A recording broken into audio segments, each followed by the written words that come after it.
在一个古代的遗址中呢，发现的来源不明的科技合成物啊，竟然是打开远古文明遗迹的时间囊的钥匙。而密室中的神秘壁画呢，居然是 DNA 的触发器，它们可以启动在人类 DNA 里的某些东西，从而提升和转换人类种族意识的频率，实现真正的时间旅行计划，以确保地球呢不受到阿尼莫斯人的入侵。让我们进入今天的故事古剑计划。以下的故事呢非常玄幻大家理性观看。Hello， 大家好，少年感的宇哥来喽。Hello， 大家好，我依旧是大家眼中的小唐。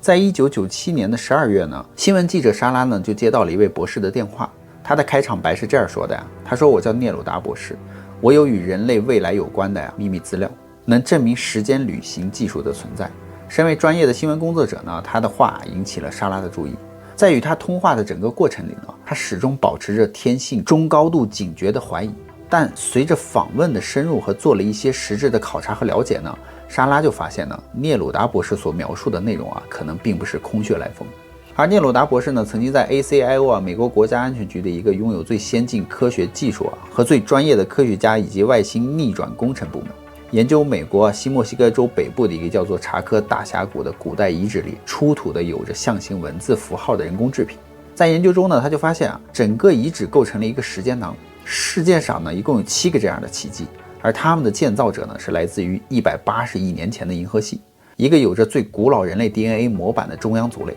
他们被地球人称作造诣者。他们之所以呢将这些东西放在地球上呢，是为了抵挡阿尼莫斯人入侵地球。那造诣者和人类有什么关系呢？人类又怎么解开造诣者留下的谜题呢？访谈仍在继续。聂鲁达博士就透露呢，虽然很多人已经知道这个遗址的大概地理位置，但普通人是无法进入这个遗址。遗址的周围的保全系统非常的精密进入遗址的入口呢已经是看不见了。障眼法的科技呢已经不是一种科幻小说里的观念了，它已经被发展到了有超过10年之久的时间，而且它被运用的次数是非常频繁的，比人们所了解到的还要多很多。举例来说呢，你可能已经走到了古建遗址的入口前面了，但并不会看到任何像是入口洞穴的东西。对于观察者来说呢，它会是一面平坦的岩壁，它会有着和岩石那样所有的特性，但实质上呢，那是一个被重叠在观察者心智之上的石像的建构。事实上入口就在那里，但它无法被观察到，因为心智已经被投射出来的石像构建所欺骗了。所以要进入这个遗址呢，并体验这个时间囊呢，对非迷宫小组之外的人来说是不可能的事情。可是迷宫小组起初怎么能够找到这个入口呢？真正的线索呢，是当时被找到的一个人工制品，它在许久之后呢，才被判定是那个时间囊的入口许可证。就是这个人工制品呢，把这个计划就带到了 ACIO 的控制之下。因为那个人工制品呢，被这个安全局就认为有可能是源自外星人。它呢，对于碳14年代的测定呢，分析没有任何反应。它的内部呢，对于各种电磁波谱的这个分析呢，都不为所动。即使是最简单的 X 光呢，也无法穿透那个物体。而且呢，它有着似乎是来自于其他世界的罕见的标志和符号。它是一个十足的来源不明的一个合成物。所以 ACIO 着手调查后发现呢，那个人工制品的外壳有着一种能够界定出被他发现的那个区域的详细的地图。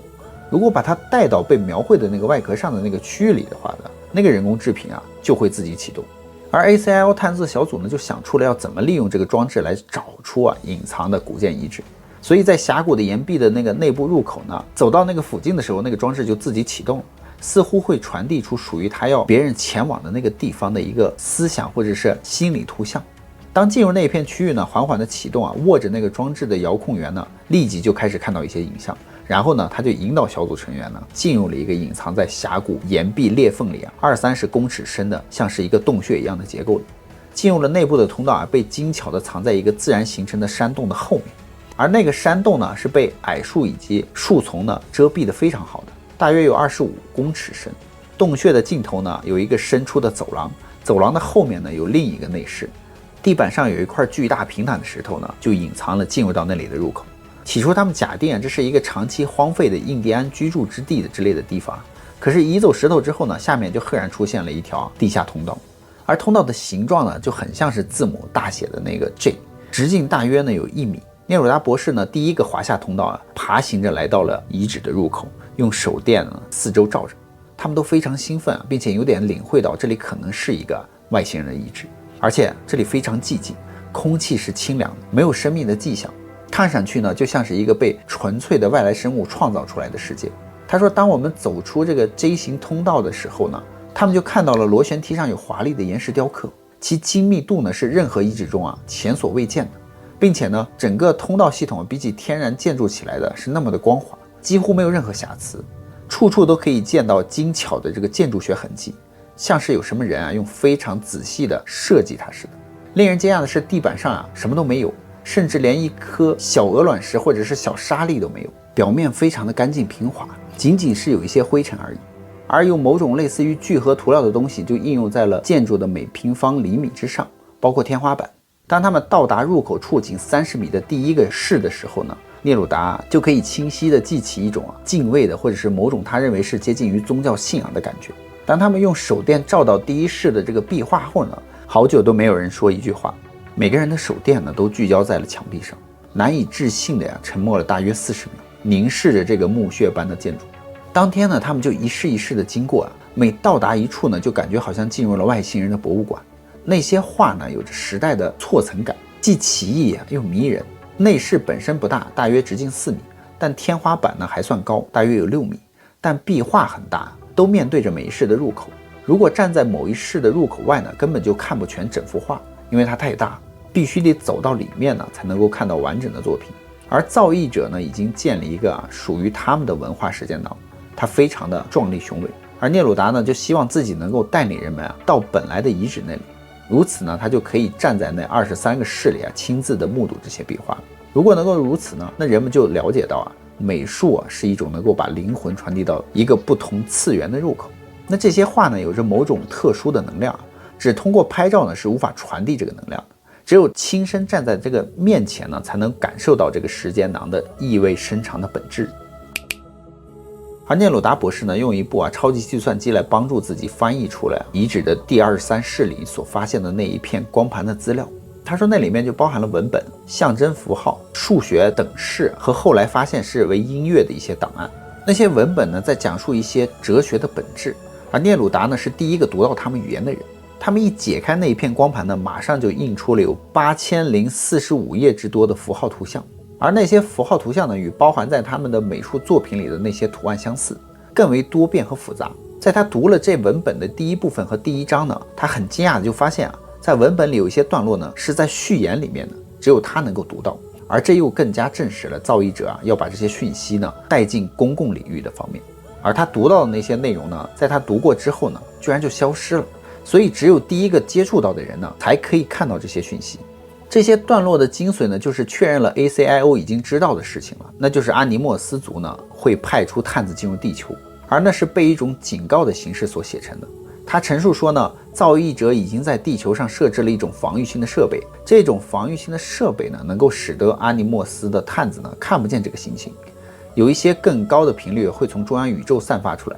而这7个选址呢会构成一种以某种方式调节这些频率或者是更高的能量，而给这个行星的振动结构呢带来一种大转变，并使得这个行星上的生命能够从这个大转变中幸存下来，而且不会被阿尼莫斯所侦测到这个集体科技。他们就希望在这7个选址里的文化性的人工制品呢能够分享给大众，这些要素呢与那些防御性的设施是有关联的。但这些壁画或音乐的人工制品怎么会被认为是一种防御性的一部分呢？聂鲁达博士就假设他们是一些 DNA 的触发器，他们可以启动我们 DNA 里的某些东西，那与激发我们的智慧和启动潜伏在我们的中枢神经里的一些知觉输入接收能力有关。对于中枢神经系统的增强呢，可能会使这个防御性设备更有效。古建遗址呢是一种每绕行10公尺就能挖开一个独立的洞室，精确的说呢，它有23个，以螺旋的形式逐一开凿而成。它是由巨大的岩石结构构成的。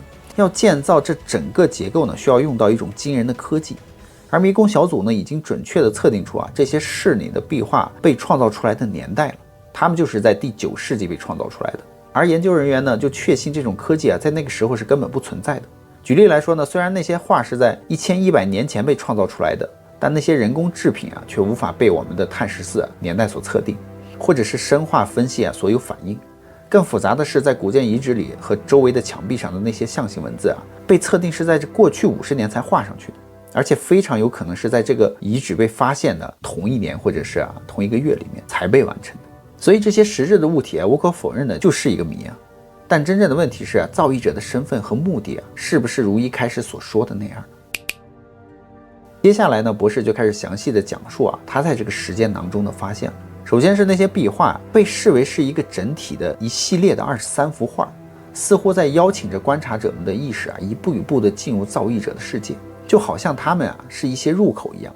他们就认为呢，造诣者是希望这些艺术一开始是一种沟通的形式出现，接着呢变成一种时间旅行或者是出体意识的形式。那些画呢，在颜色上是令人难以置信的艳丽，特别是他们的清理和复位的工作被完成之后但即使是他们最初发现还没有被任何人碰触的时候呢，对于经历过1150年之后竟然还如此明亮和鲜艳呢，让人觉得非常的诡异。他说有几次呢，有些工作人员在这个密室里看着画发呆的时候有时候一看就是几个小时。有一个晚上呢，在经过一整天那些人造的实事工作之后呢，聂鲁达是最后一个留在那个遗址里的人。他说他如此专注的工作但1个半小时过去了，他才意识到他是独自一个人待在那个时间囊里的。那种寂静呢，他说令人无法置信他沿着那个连接了全部23个室的地下回廊走下去。他说经过每一室呢，他就开始感觉到某种东西势不可挡的一种存在感。在他来到每一个密室的门口的时候呢，他都会认为有某种来自于壁画里的东西呢就扑到他的身上来。他们实在是栩栩如生当聂鲁达博士走到那个回廊的底部工作人员称那个回廊为螺旋梯，并且呢往第2室里看时他就清楚地看到那里有东西在动一样。当时他很惊恐仔细看去呢，这种动只是一种模糊的影像像是某种东西呢从画里跑出来的那种感觉，然后又消失在了空气里。聂鲁达说他无法看清那到底是什么，但他可以推测呢，某些画呢也是有着超过人类视觉刺激的目的的。所以小组的姚氏成员呢也有过同样的经验，他也感应到了画里面的运动，并且呢感觉他好像要被拉出自己的身体一样。而博士说奇迹远不止如此那张光盘上还记录了一些类似于音乐的东西。迷宫小组根据音乐的标记呢进行解释呢，结果就发现造诣者在上面就留下了一种乐器，甚至是人声和数位的样本。所以工作人员就把他们的数位本转移到一个计算机的音乐的数位的这个规格上面，并把他们安排到了8度音阶里面去，用计算机呢就做了所有诠释的工作，然后制作出了我们自己的版本的他们的那种音乐了。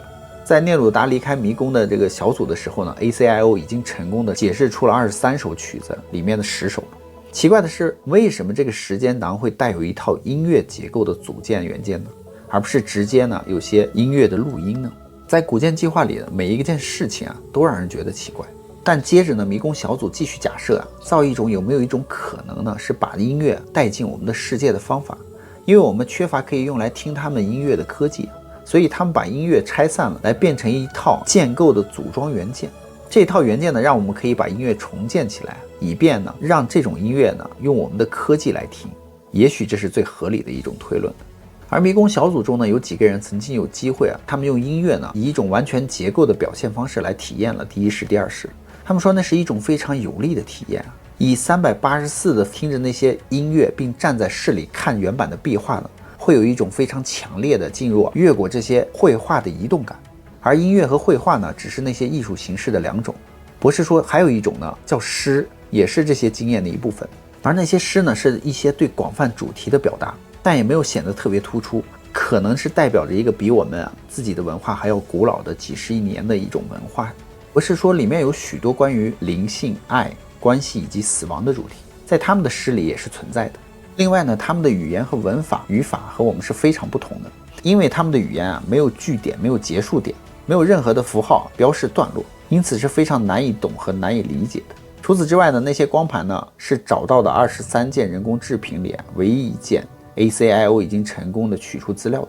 其他的人工制品呢，在被发现后立刻就全部都被带到了南加州的迷宫小组研究室去了。安全等级在12以下的人呢，从来都不会被告知这件事情。在 ACIO 里有传说呢，在古建遗址里有一些科技存在着，那么这些呢都还没有获得实质性的进展，当然也不会被安全局当成一回事。但是聂鲁达的上司研究小组的建立者代号15呢，对那些人工科技制品有着最大的好奇心，因为他或许能够成就这个 BTS 科技的实现，也就是时空旅行。除了那片光盘以外其他的科技制品都是一种建立在有机结构上的人造材料的结合体，并且有些东西的结构里还有着人类的 DNA。这些人工制品似乎是拥有一些能够被一种特定的人接触所启动的分子基础的计算机系统。他说，但是小组不确定的是到底是一个什么样的特定的人，在一种什么样的情感和心智中才能够触发。所以迷宫小组就有过115次测试，但是全都失败了。那为什么人类的 DNA 会存在一个科技的制品里面？这就让人感到毛骨悚然了。一直到解释出来的那一片光盘里面的一些内文之后呢，第一世与第二世的哲学文件使他们信服。所以造诣者可能真的是来自于一个地球以外的种族。中央族类的责任就是在整个宇宙里面播种和培育更高的生命形式。他们对于保护他们的基因免于受到阿尼莫斯的掠夺这件事情是极其关心的。而地球并不是唯一一个他们要以这种方式来保护的基因储藏处。迷宫小组遥视的这个侦测员曾经就发现过一个相当大的遍及我们超级宇宙行星的一个数据库。造诣者的计划并不仅仅是留下文化遗址，也不是仅存在于地球上，而古建计划中的23个密室对应着就是人类23个基因的序列号。它们到底意味着什么不可思议的内容呢？让我们下集再见。那么好了，故事宇哥也就讲完了。好了，我们今天节目就到这。这期内容大家还喜欢吗？喜欢的话点赞留言支持我们一下哦。那我们下期节目再见吧，拜拜。